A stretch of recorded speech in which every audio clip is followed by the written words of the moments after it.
Muy buenos días, muy buenas tardes, muy buenas noches. Soy Anton Rosbach, el fundador y director general de Gloasis. Y en español mi nombre significa Antonio Rosa del Río. Y mi apellido maternal sería Pescador. Así ya sabemos que yo hablo de plantas, agua y peces, que se llama aquaponia. Y así quiero empezar con ustedes con mi presentación que se llama Aquaponia 3.0. El título de mi presentación es Aquaponia 3.0, producción de agua, alimento y energía en un sistema combinado. Y que vamos a saber más en unos 40 minutos. Es una vez quienes son Anton Rosbach y Gloasis GmbH, cómo se produce agua, alimento y energía en desiertos, qué pasa cuando el agua evapora, y un poco más sobre horticultura y cómo se puede participar en todo eso. Así empezamos. Ya traducí mi nombre para ustedes, que es interesante.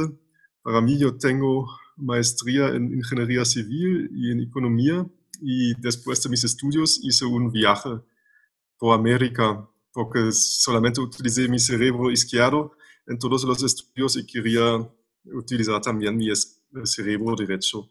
Y así tenía 3 meses inglés hablante y 3 meses español hablante en América, y estuvo muy hermoso. Encontró a un amigo muy bueno de Egipto en Canadá, y después estuve caminando en los parques nacionales de América Latina y vi, ay, es un paraíso aquí, un paisaje maravilloso y muy hermoso. Y mi amigo Mohammed, él creció en el desierto, pero hace miles de años ese desierto también estaba un paraíso. ¿Y cómo lo hicimos que nosotros, hombres, convertimos ese paraíso en un desierto? Y yo pensé, probablemente también sea posible cambiar el desierto en un oasis. Y así eh, yo fundé una empresa que se llamó Gloasis, pero después de muchos años de estudiar y hice investigación y desarrollo en la Universidad Técnica de Berlín. Y ahora estamos listos a construir oasis globales, pequeños oasis en todo el mundo. ¿Cómo los voy a enseñar ahora? Los desafíos que queremos solucionar son que tenemos ese planeta azul, pero aún hay escasez de agua y aún guerras, y también todos los peces marítimos o la vida marítima se está disminuyendo porque comemos todos. Y las granjas acuícolas no son una solución muy buena, porque para cultivar 1 kilogramo de pez de granja necesitamos 3 kilogramos de alimento de pez de océano, que son los restos, y eso tampoco está muy satisfechando. Y además, las empresas alemanas, mayoritariamente, como BASF, Bayer Monsanto y Syngenta, la más grande es de Suiza, Sanofi se llama, y ellos nos dicen que necesitamos sus herbicidas, pesticidas, fungicidas y todos los fertilizantes para cosechar lo máximo posible de un espacio limitado en que podemos cultivar plantas. Pero yo voy a enseñar cómo también podemos cultivar muchísimo en partes que hoy no son fértiles de nuestro planeta. Y además, nuestra población tiene hambre. Cada día nacen muchísimos hermanos humanos nuevos y hermanas, por supuesto, también. Y la solución que nosotros queremos proponer es que usamos los recursos abundantes en este planeta.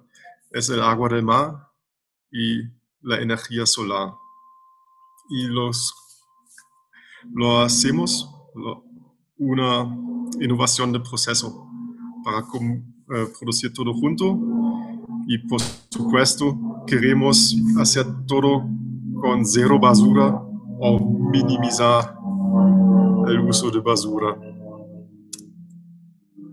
Ahora empezamos paso a paso con la Aquaponia 1.0, que ya existió en México hace miles de años, antes de la conquista. Sí, no son miles de años, pero por lo menos hace siglos. Allá los indígenas cultivaron en camas flotantes y así aprovecharon el agua lleno de nutrientes por los peces para el cultivo de sus plantas, y también tuvieron un clima muy bueno y sí se pudieron alimentar muy bien y mano en mano con la naturaleza. Ahora muy común es la Aquaponia 2.0, como lo quiero llamar ahora. Nosotros damos alimento a los peces y ellos los convierten en biomasa, que es su carne y también sus excrementos. Y sus excrementos tratamos con microorganismos en nutrientes mineralizados. Y estos nutrientes mineralizados van a las camas de Aquaponia, que ya son separados a los tanques de peces, no como antes, juntos. Y las plantas toman los nutrientes para la asimilación, para la fotosíntesis, y podemos regresar agua limpia a los peces. Un ciclo natural muy hermoso.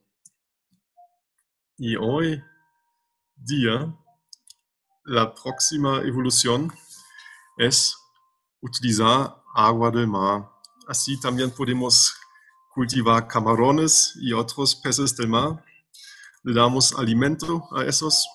También utilizamos los mismos microorganismos, solamente más, porque en agua salada trabajan o comen más lentos, y así necesitamos más microorganismos o un biofiltro más grande, decimos, para limpiar la misma cantidad de excrementos. Y los nutrientes mineralizados podemos llevar en un ciclo aquapónico a macroalgas o a microalgas. Macroalgas como uva estuviera lo más fácil porque son casi las mismas instalaciones, y además los microalgas tienen el riesgo que se puede bombear las microalgas a los peces y que los tubos se van a llenar de todo eso. Pero con macroalgas ningún problema, y macroalgas para mí son muy sabrosos, pero no para todos. Y se puede aprovechar como alimento para ganado o para los peces y camarones de todos modos, así para disminuir sus gastos de, de cultivo. Pero, como lo dije, 3.0, por supuesto, también vamos a cultivar frutas y verduras ricos para nuestros humanos con el agua que sacamos de ese proceso por una desalinización, que yo voy a desarrollar paso a paso, porque también dije, no solamente producimos los mariscos y las frutas, además el agua y energía. ¿Cómo? Vamos a ver en el próximo chart. Bueno, aquí tenemos nuestros tanques de peces y de camarones, y al otro lado tenemos los tomates. Ya podemos cultivar al aire libre y se hace muy bien, pero también nuestros cultivos son expuestos a la naturaleza y todos sus riesgos, que son, por una parte, lluvia.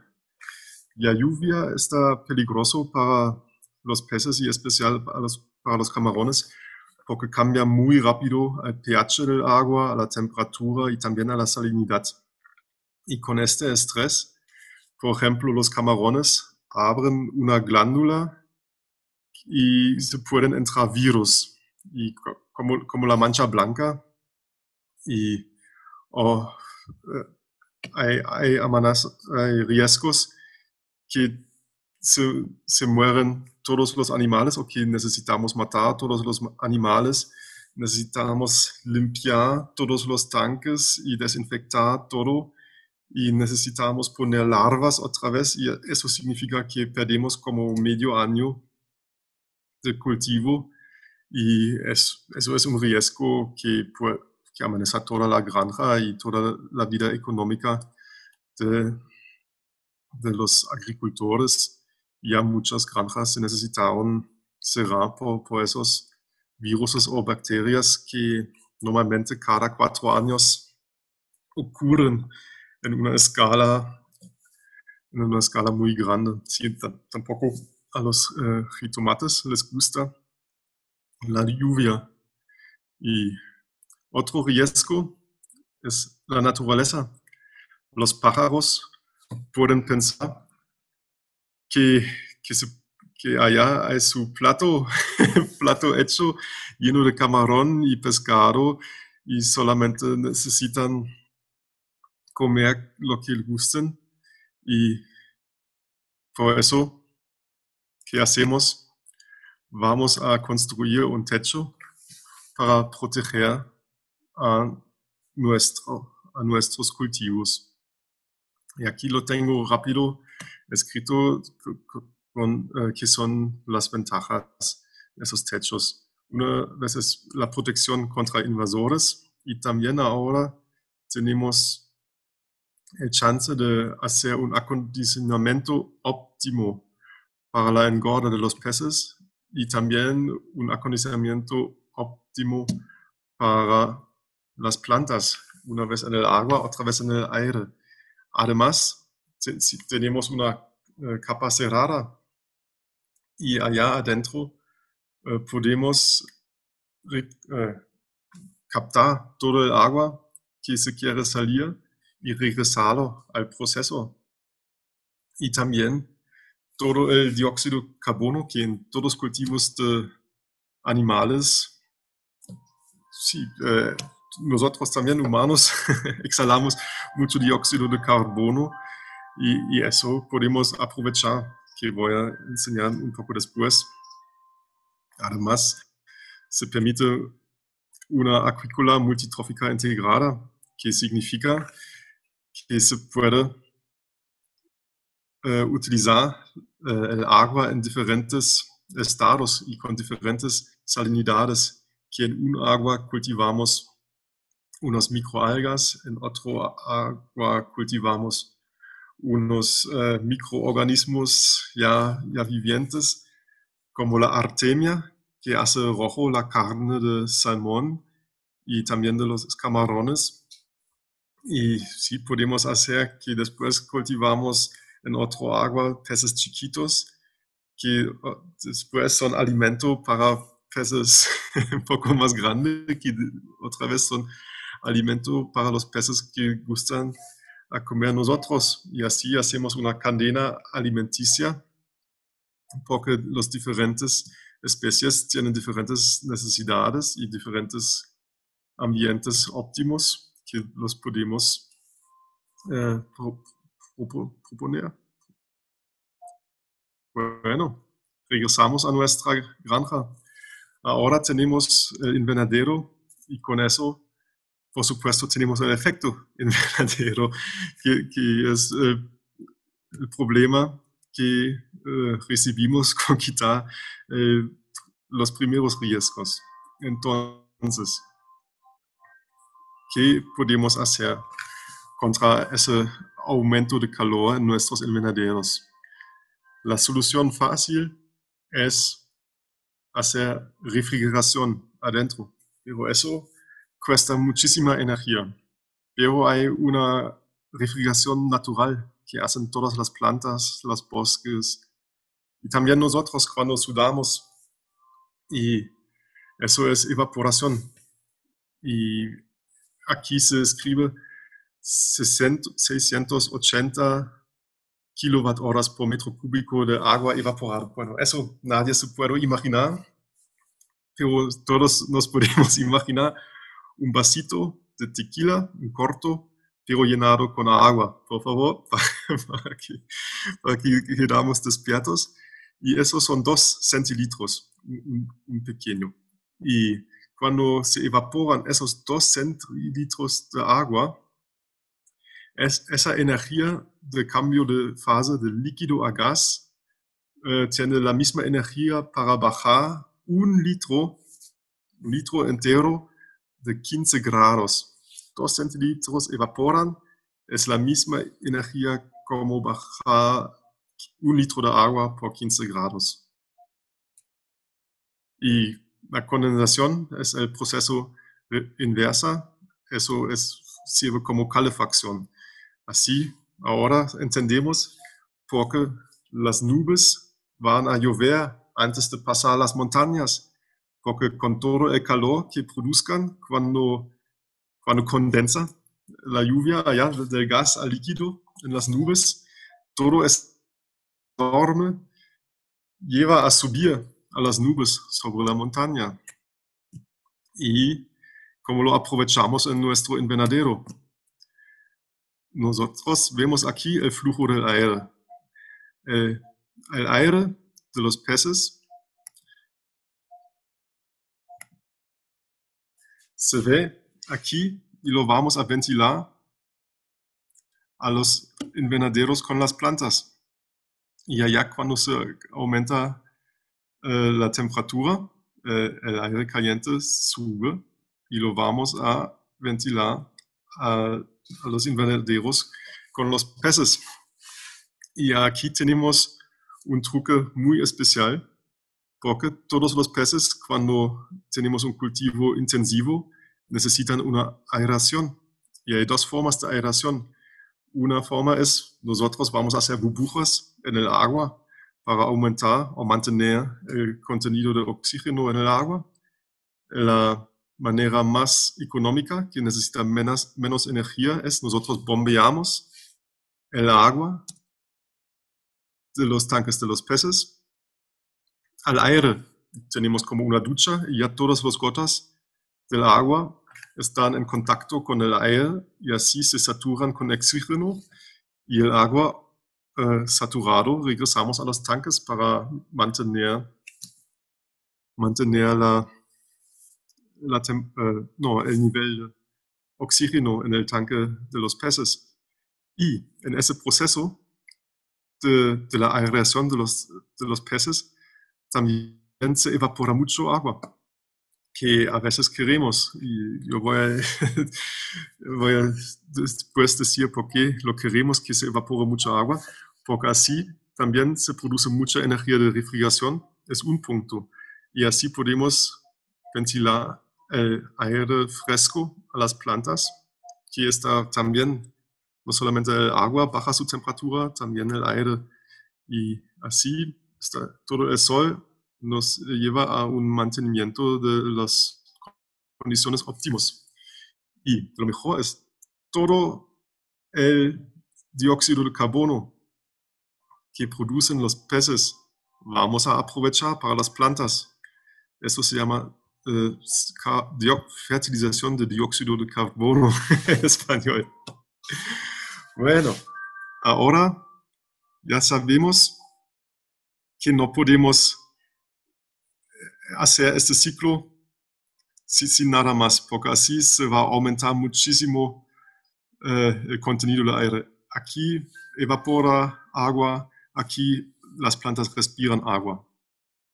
Por eso, cuando ventilamos el aire del módulo de plantas, en esa ducha tenemos una solución higroscópica que viene de un almacén con ese secante frío, porque ese secante frío chupa casi todo el líquido, que es, chupa todo el agua que es en forma de gas en el aire y lo condensa en un proceso de absorción.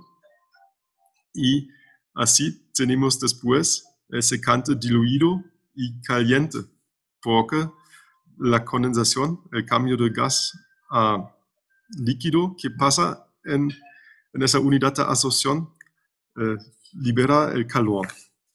Y así tenemos el aire fresco y ya capturamos el agua. Bueno, porque ustedes en esa conferencia todos son acuicultores y saben casi todo y mucho más que yo sobre, porque soy ingeniero, sobre los peces. Yo también voy a platicar un poco sobre la horticultura, porque eso es una parte muy importante también en la acuaponia. Y existe el concepto del factor limitante. Nosotros sabemos que necesitamos radiación, luz del sol, una temperatura óptima, necesitamos mucho dióxido de carbono y las plantas, sí, y también necesitamos como input agua y minerales. Y eso necesitamos porque cuando solamente un factor de esos está suboptimal, los demás no lo pueden compensar. Y así en México y en América Latina en general tenemos sol abundante, pero tenemos temperaturas muy altas y en invernaderos también tenemos escasez de dióxido de carbono y así lo combinamos todo. Y la fotosíntesis que pasa en los módulos de horticultivo o de floricultivo es fácilmente dióxido de carbono más agua. Con el apoyo de energía del sol se convierte en biomasa, oxígeno y agua. Y aquí en el dibujo al lado izquierdo nosotros vemos que con una concentración de dióxido de carbono más alto, también la planta, aquí es la tasa de fotosíntesis, crece más rápida. Hay dos diferentes tipos de plantas, como C3 plantas, que son casi todas las plantas de invernaderos, y C4 plantas, que son algas, y por ejemplo maíz y amaranto también son C4, ellos tienen otro tipo de fotosíntesis. Y aquí en el diagrama al lado derecho nosotros vemos la relación entre radiación y también la tasa de fotosíntesis. Y vemos si tenemos radiación y si aumentamos la tasa de dióxido de carbono en nuestro invernadero, ya tenemos tasas de crecimiento hasta como 10 veces. No, aquí son, bueno, hasta 7 veces podemos aumentar el crecimiento de las plantas y eso está muy, muy importante en la horticultivo si queremos ganar dinero con eso, porque si necesitamos solamente, si necesitamos una semana o 7 semanas para la misma cosecha y el mismo crecimiento de biomasa, eso ya en dólares y pesos vale mucho. Y eso siempre es un diagrama muy interesante para todos estudiantes, pero también para ustedes. Yo puedo enseñar, en un minuto lo van a entender todo lo que está en este diagrama. Al un lado tenemos la temperatura θ. Aquí son 25 grados.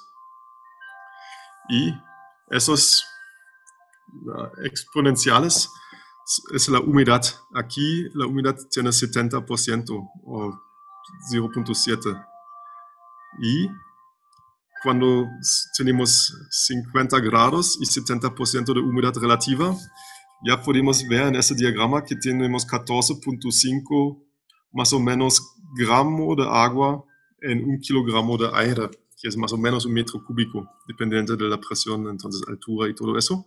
Y ahora, cuando se disminuye la temperatura en la noche, decimos a 20 grados, de repente nuestra humedad relativa son 100%. Así empieza a llover.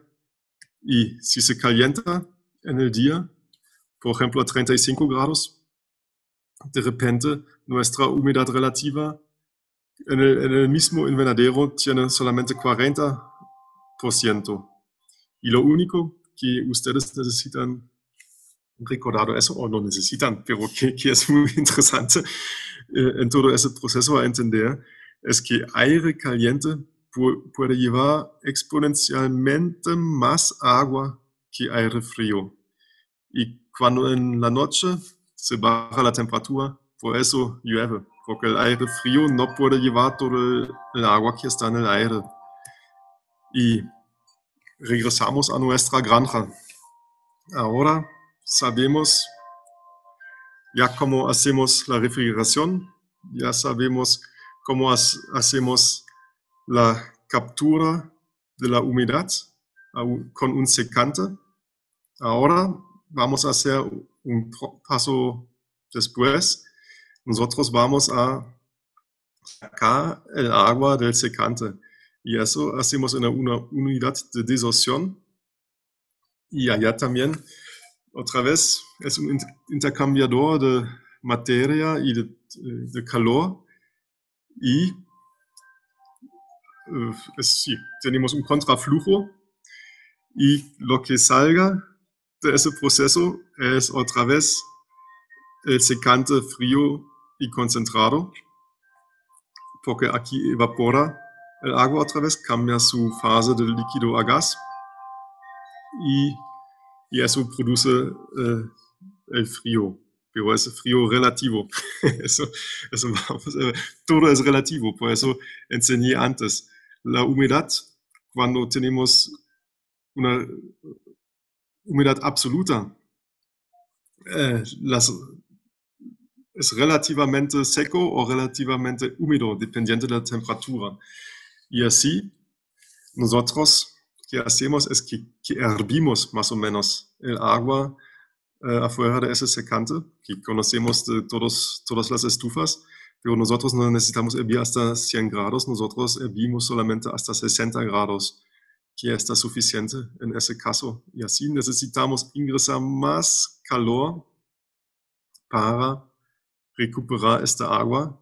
Y aquí, en esos comportamientos que tenemos allá, son como unos 58 grados al principio, y cuando afuera tenemos 40 grados, que es mucho calor, es relativamente menos.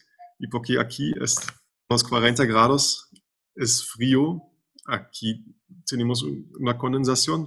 Y en la noche, cuando aquí tenemos unos 20 grados, aquí tenemos una tasa de condensación más eficiente aún. Y también tenemos otros condensadores en este sistema que no caben en todo este dibujo. Y eso es lo que yo llamo, o nosotros llamamos Aquaponia 3.0. Ahora, quiero hablar un poco sobre energía solar concentrada, Concentrated Solar Power. Aquí lo vemos como con los torres o con Solar Trough, no sé cómo se llama, pero en español, y de Stirling. Y lo que vemos en eso, cuando lo compartimos con un campo de energía, con una planta de energía, es que en esos de energía solar no hay torres de refrigeración. ¿Por qué tienen los otros plantas de energía torres de refrigeración? Eso tiene que ver con la eficiencia Carnot. Y eso también es muy fácil. Significa que el W, work, la chamba, el trabajo, es la diferencia entre la temperatura alta y la temperatura baja. Y la temperatura alta es que tenemos por quemar como combustibles, como petróleo o gas, o reacciones nucleares.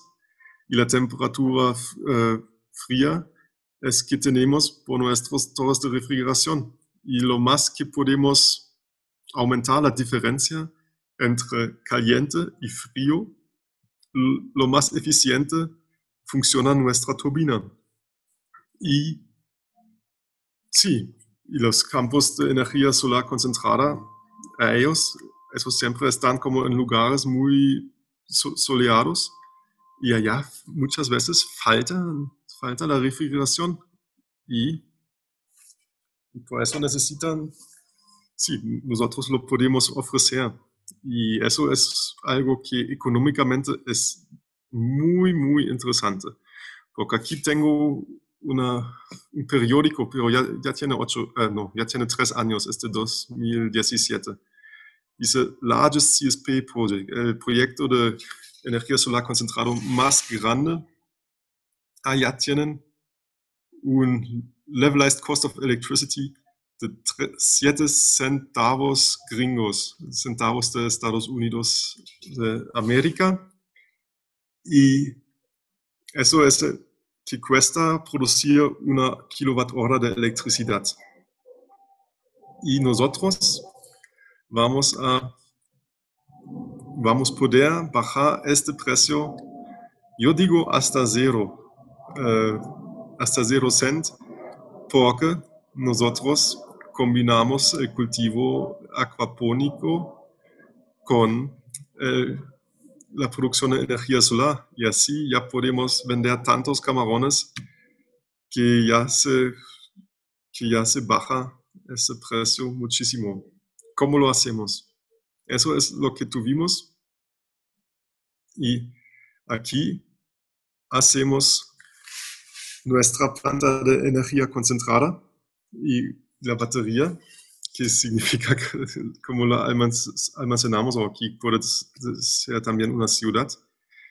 Y lo que hacemos es que nosotros solamente necesitamos temperaturas de 60 grados y podemos rechazar como de 40 grados. Y así podemos ofrecer una fuente de calor de 40 grados a los campos concentrados solares, que así tienen su fuente frío. Sí, también lo podemos enfriar un poco más, pero decimos 30-40 grados. Y así tienen su lado caliente, son sus concentradores, y tienen su lado frío, que va a ser nuestra energía fría, que es relativamente fría, otra vez comparado con eso, y eso aumenta muchísimo la eficiencia de su turbina. Y también existen paneles fotovoltaicos que ya tienen una tubería atrás que lleva el calor de atrás, porque así también cuando son más fríos, los paneles fotovoltaicos son más eficientes y produzcan más. Y eso, en total, es como yo dije al principio, producimos agua, alimento en una calidad muy alta, energía de refrigeración, también podemos producir energía eléctrica y somos independientes de las estaciones y de eventos del clima y todo eso.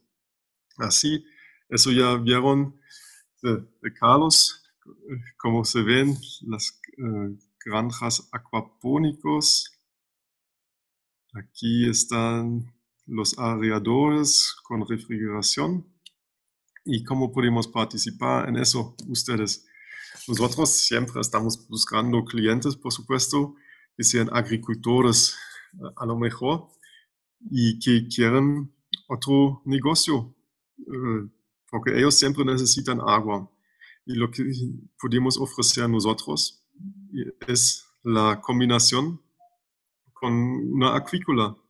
Y en ese cultivo acuícola va a salir productos acuícolas, por supuesto, y también su agua. Y su agua va a ser lleno de nutrientes. Así los granjeros pueden disminuir sus gastos para nutrientes y aumentar sus ventas en el mismo tiempo.